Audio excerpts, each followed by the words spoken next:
नमस्कार। पोखराको पहिलो television golden I टेलिभिजनको गोल्डन आई समाचारमा स्वागत छ। म एम विश्वकर्मा। गोल्डन आई समाचारको सुरुमा प्रमुख खबरका शीर्षकहरू। कोरोना भाइरस महामारीले नेपालमा विकराल रूप लिँदै एकै दिनमा 586 नयाँ संक्रमित थपिए। नेपालमा हालसम्म 7177 जना कोरोना संक्रमित। नेपालको संविधानको दोस्रो संशोधन विधेयक 2077 राष्ट्रिय सभाबाट सर्वसम्मतले पारित। विधेयक राष्ट्रपतिले प्रमाणीकरण गर्ने।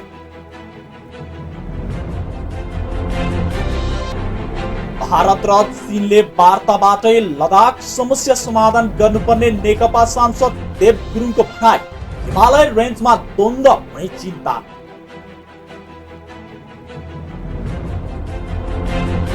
कोरोना भाइरसको संक्रमणबाट विश्वभर ज्यान गुमाउनेको संख्या 4,50,000 नाग्यो। संक्रमित हुने संख्या 84 लाख भन्दा बढी।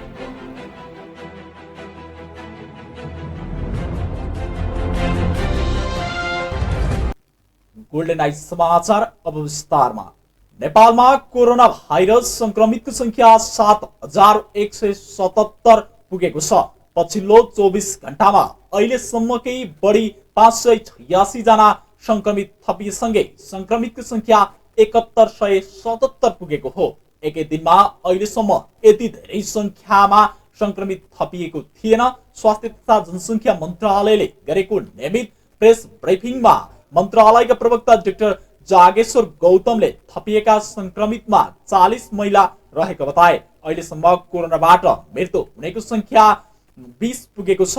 पछिल्लो पटक बाँके जिल्लाकी 46 वर्षीय महिलाको कोरोनाबाट निधन भएको पुष्टि भएको हो। जेठ 30 गते नेपालगञ्ज अस्पतालमा भर्ना भएकी मृगौला पीडित उनको असार 1 गते निधन भएको थियो।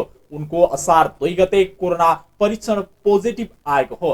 पछिल्लो 24 घण्टामा 9 जना मात्र अस्पतालबाट डिस्चार्ज भएका छन्। 73 जिल्लामा फैलिएको कोरोनाबाट आजसम्म निको हुनेको संख्या 1176 पुगेको छ।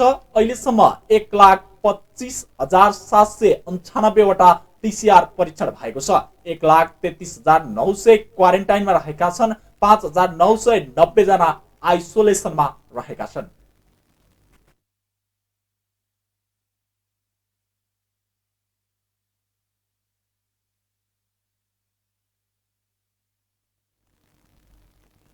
गण्डकी प्रदेशमा संक्रमितको कुल संख्या 324 पुगेको छ। स्वास्थ्य निर्देशनालय गण्डकीले निकालेको विज्ञप्ति अनुसार प्रदेशमा कुल संख्या 300 नागेको हो। स्वास्थ्य निर्देशनालय निकालेको विज्ञप्तिको पछिल्लो पटक प्रदेशमा 77 नयाँ संक्रमित फेला परेका छन्। निर्देशनालयले निकालेको विज्ञप्ति अनुसार नवलपुर, तनहु, मनाङ र गोर्खामा गरी 42 नयाँ संक्रमित पुष्टि भएका थिए भने 8 बजे निकालेको विज्ञप्तिमा पर्वतको कुस्मा, फलेवास नगरपालिका र मोदी गाउँपालिका गरी 5 संक्रमित थपिएका थिए। जसमध्ये कुस्मा नगरपालिका स्थायी ठेगाना भई सोही पालिकाको क्वारेन्टाइनमा बसेका 42 वर्षीय एक पुरुष र 20 वर्षीय महिला थिइन्। त्यस्तै पर्वतकै मोदी गाउँपालिकाका स्थायी ठेगाना भई कुस्मा नगरपालिकाको बसेका 30 वर्षीय एक पुरुषमा कोरोना संक्रमण पुष्टि भएको थियो।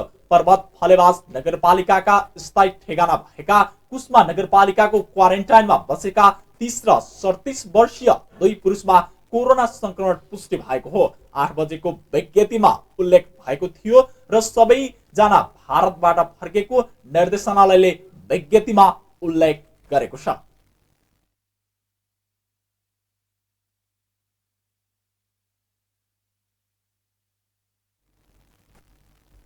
प्रतिपक्षीय दलहरूले गण्डकी प्रदेशको बजेट जनताको भावना विपरीत आएको आरोप लगाएका छन्।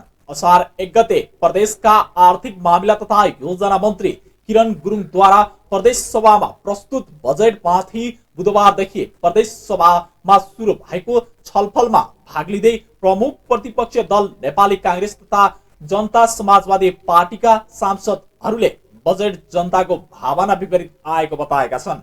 उनीहरूले कोरोना विरुद्ध लड्ने गरी ल्याउनुपर्ने बजेट परम्परागत र कार्यकर्तामुखी भएको टिप्पणी समेत गरेका छन्। छलफलमा भाग लिँदै कांग्रेस सांसद मनकुमारी गुरुङले बजेट जनताको भावना विपरीत आएको टिप्पणी गरिन्। सांसद बिन्दुकुमार थापाले जनतालाई कोरोनाबाट कसरी जोगाउने र बचाउनेमा केन्द्रित हुनुपर्ने, त्यसो हुन नसक्नु दुःखद भएको बताए। उनले बजेट धेरै भएको तथा पोके बजेट नल्याउन आग्रह गर्दा पनि अटेर गरेको घुसाएको आरोप लगाए। उनले असफल भइसकेको निर्वाचन क्षेत्र पूर्वाधार विकास कार्यक्रम पुनः ल्याएको प्रति बेमती राख्दै खारेज गर्न माग समेत गरेका थिए। पर्यटकीय हिसाबले, स्याउ उत्पादन हुने हिसाबले र आलु खेतीको हिसाबले र चाइनासँग व्यापारी नाका जोड्नको हिसाबले चाहिँ त्यो ठाउँ चाहिँ महत्त्वपूर्ण छ। म फेरि पनि दोहोऱ्याएर भन्न चाहन्छु, प्रदेश सरकारको प्रमुखको हैसियतले हाम्रो मुख्यमन्त्रीज्यू त्यो ठाउँ भिजिट गरिदिनु हुन र त्यहाँको वास्तविकता के हो बुझिदिनु हुन र आगामी वर्षहरूमा अझै 2 वर्ष मानौ 2.5 वर्षको कार्यकाल छ, त्यसमा चाहिँ त्यो ठाउँमा चाहिँ अझ विकासलाई चाहिँ उच्च गतिले लैजानु हुन म हार्दिक अनुरोध गर्दै मेरो भनाइ यहीँ अन्त्य गर्दछु। हस्त, धन्यवाद।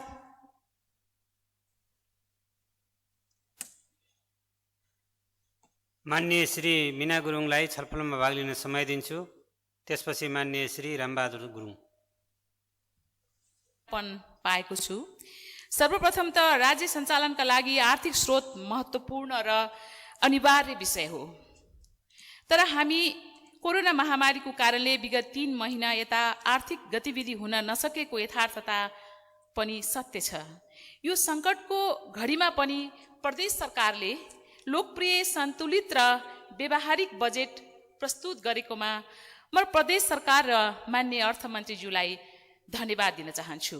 यो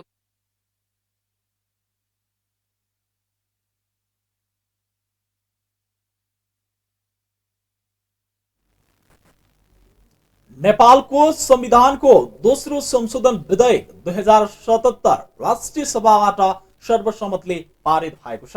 संविधानको अनुसूची 3 मा रहेको निशान छापमा नयाँ नक्सा राख्नका लागि पेश भएको संविधान संशोधन विधेयक राष्ट्रिय सभाबाट सर्वसम्मतले पारित भएको हो।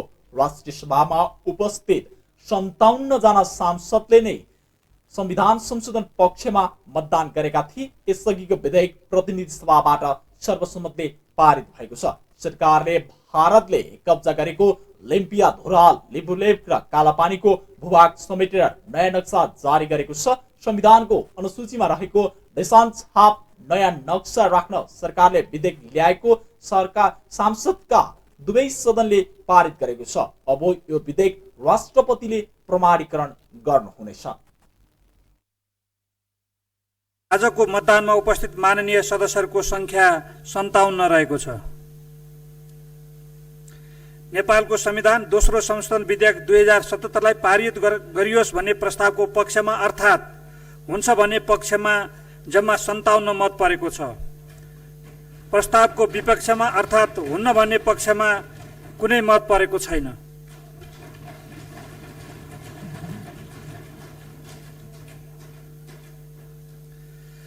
माननीय सदस्यहरू, अब म नेपालको संविधान दोस्रो संशोधन विधेयक 2077 लाई पारित गरियोस् भन्ने प्रस्तावलाई नेपालको संविधानको धारा 274 को उपधारा 8 र राष्ट्रिय सभा नियमावली 2075 को नियम 129 को उपनियम 9 बमोजिम राष्ट्रिय सभामा तत्काल कायम रहेको सम्पूर्ण सदस्य संख्याको 2/3 बहुमत आवश्यक पर्ने भएकोले सोही नियमको उपनियम 10 बमोजिम सदस्यको दस्तखत सहितको मत विभाजनद्वारा उक्त प्रस्तावलाई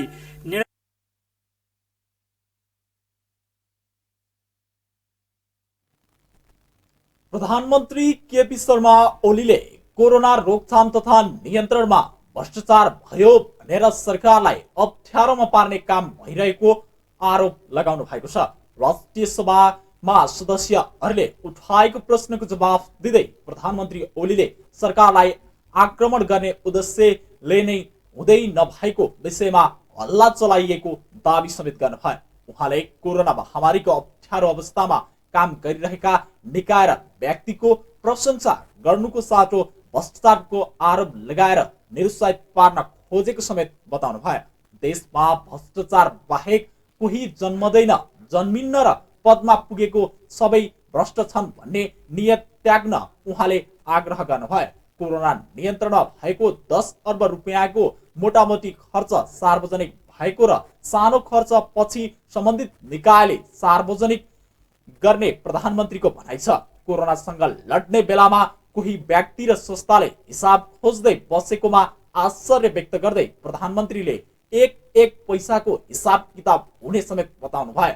कोरोना नियन्त्रणको नाममा कतै अनियमितता भएको एटिएमा नछाड्ने उहाँले चेतावनी दिनुभयो। महामारीलाई अवसरको रूपमा लिन खोज्नेलाई सरकारले नछाड्ने प्रधानमन्त्रीको दाबी छ। सडकमा भइरहेको आन्दोलनलाई प्रधानमन्त्रीले औचित्यहीनको संज्ञा दिनुभएको छ।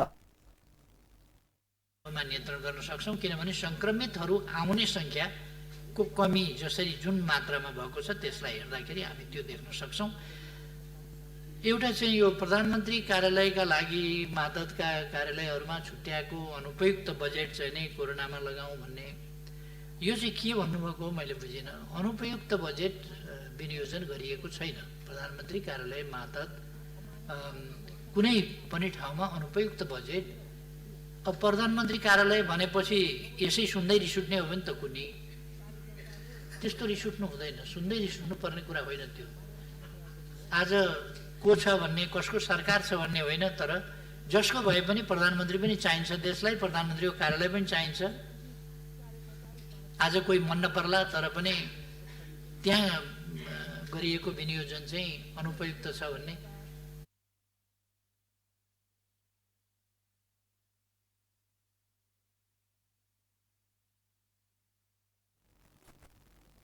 नेपाल कम्युनिस्ट पार्टी नेकपाका नेता नारायणकाजी श्रेष्ठले कालापानीबाट भारतीय सैनिक क्याम्प हटाउनु पर्ने बताएका छन्। राष्ट्रिय सभाको बैठकमा नक्सा सम्बन्धी संविधान संशोधन विधेयक माथिको दफादार छलफलमा भाग लिँदै नेता श्रेष्ठले भने, हामीले भनेका छौं त्यो भूभाग हाम्रो नै हो, हामीलाई प्राप्त हुनुपर्छ। नेता श्रेष्ठले लिम्पियाधुरा क्षेत्रका विषयमा देखिएका समस्या समाधान गर्ने उपाय वार्ता र संवाद नै भएको भन्दै भारत वार्तामा बस्न तयार हुनुपर्ने धारणा राखे। छिटो वार्तामा बसेर नेपाल र भारत बीच सम्बन्धलाई नकारात्मक दिशामा जान नदिन उनले भारतलाई आग्रह समेत गरे। 1816 को सुगौली सन्धिमा काली नदीको पश्चिमको भाग भारतलाई छाड्ने भनेको नोभेम्बर 1919 मा भारतले प्रकाशित गरेको नक्सामा दुई देश बीचको सीमा काली नदी देखाइएको र नेपालको कुनै पनि शासकले सुगौली सन्धिपछि कुनै पनि सन्धि वा सम्झौता गरेर भारतलाई जमिन हस्तान्तरण नगरेको भन्दै श्रेष्ठले यी आधार नै लिम्पियाधुरा नेपालकै भएको प्रमाणको रूपमा उल्लेख गरेका छन्। गर्ने काममा मात्रै सीमित रहने छैनौं। नेपालको नयाँ नक्सा अनुसार नेपालको संविधानमा त्यसलाई आवश्यक ढङ्गले सम्बोधन गर्न संविधान संशोधनमा मात्रै सीमित हुने छैनौं।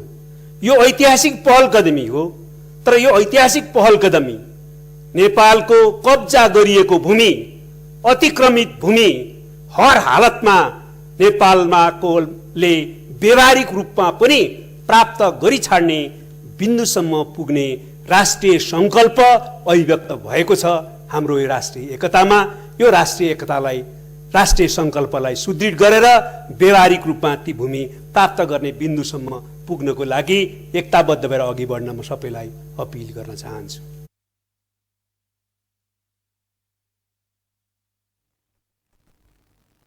नेपाल कम्युनिस्ट पार्टी नेकपाका सांसद देव गुरुङले भारत र चीनले वार्ताबाटै लद्दाख समस्या समाधान गर्नुपर्ने बताएका छन्। यसका लागि नेपालले पनि भूमिका खेल्नुपर्ने आशय छ।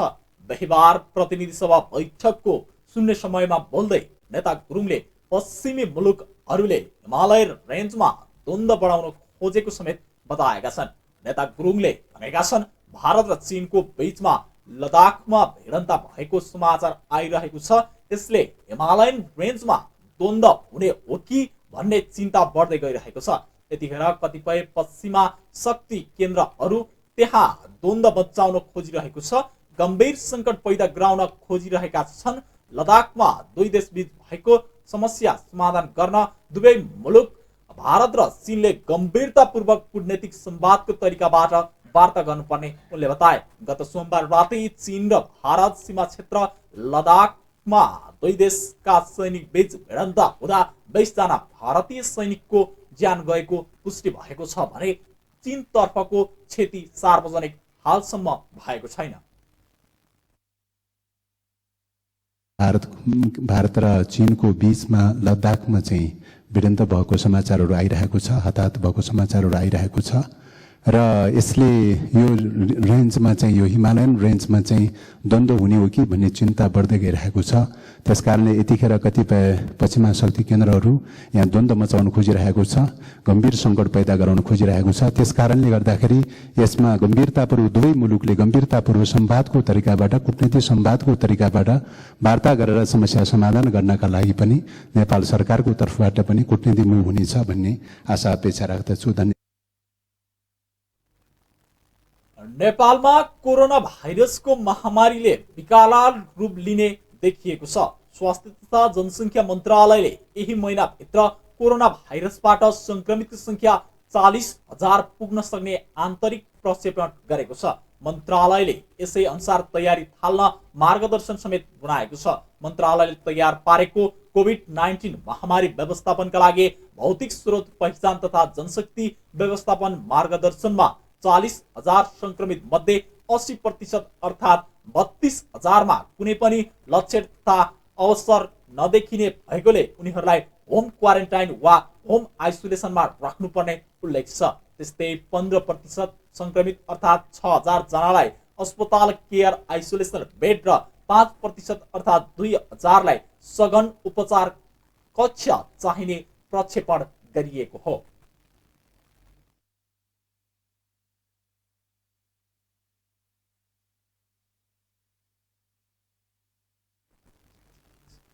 कोरोना भाइरसको संक्रमणबाट विश्वभर ज्यान गुमाउनेको संख्या 4,50,000 नागेको छ। 213 देश र 2वटा पानी जहाजमा फैलिएको कोरोना संक्रमणबाट अहिलेसम्म 4,51,263 जनाले ज्यान गुमाएका छन्। कोरोना संक्रमित हुनेको संख्या 84 लाख नागेको छ। संक्रमित मध्ये 44,14,000 भन्दा धेरै उपचारपछि निको भएर घर फर्किएका छन्। यसैबीच भारतमा कोरोना संक्रमितको संख्या 3,67,000 पुगेको छ। संक्रमित मध्ये 1,94,000 निको भएर घर फर्किएका छन्। 12,262 जनाको ज्यान गएको जनाइएको छ। भारतमा कोरोना भाइरसबाट मृत्यु हुनेको संख्या 12,000 नागेको हो। भारतको स्वास्थ्य मन्त्रालयका अनुसार अहिलेसम्म भारतमा कोरोना भाइरसको कारण मृत्यु हुनेको संख्या 12,237 पुगेको हो। पछिल्लो 24 घण्टामा भारतमा कोरोना भाइरसबाट 334 जनाको ज्यान गएको छ। त्यस्तै अहिलेसम्म भारतमा समग्र संक्रमितको संख्या पनि 3,66,964 पुगेको छ। पछिल्लो 24 घण्टामा भारतमा कोरोना भाइरसका कारण 12,881 नयाँ संक्रमित थपिएका हुन्।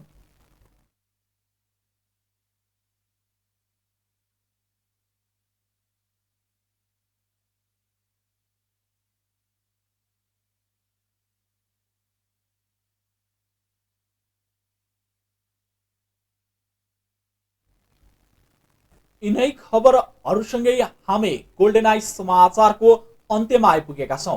अन्त्यमा हेडलाइन्स। कोरोना भाइरस महामारीले नेपालमा विकराल रूप लिँदै एकै दिनमा 586 जना नयाँ संक्रमित, हालसम्म 7,177 जना संक्रमित। नेपालको संविधानको दोस्रो संशोधन विधेयक 2077 राष्ट्रिय सभाबाट सर्वसम्मतले पारित। विधेयक राष्ट्रपतिद्वारा प्रमाणीकरण गरिने।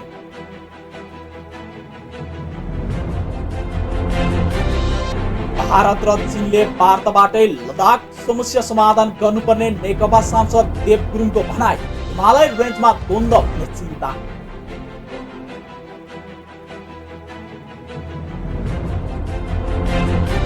र कोरोना भाइरसको संक्रमणबाट विश्वभर ज्यान गुमाउनेको संख्या 4,50,000 नाग्यो। संक्रमित हुनेको संख्या 84 लाख भन्दा बढी।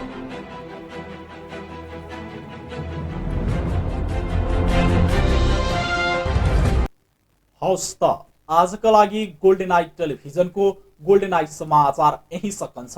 समाचार कक्षका सम्पूर्ण सहकर्मीसँगै म एम विश्वकर्मा बिदा माग्छु।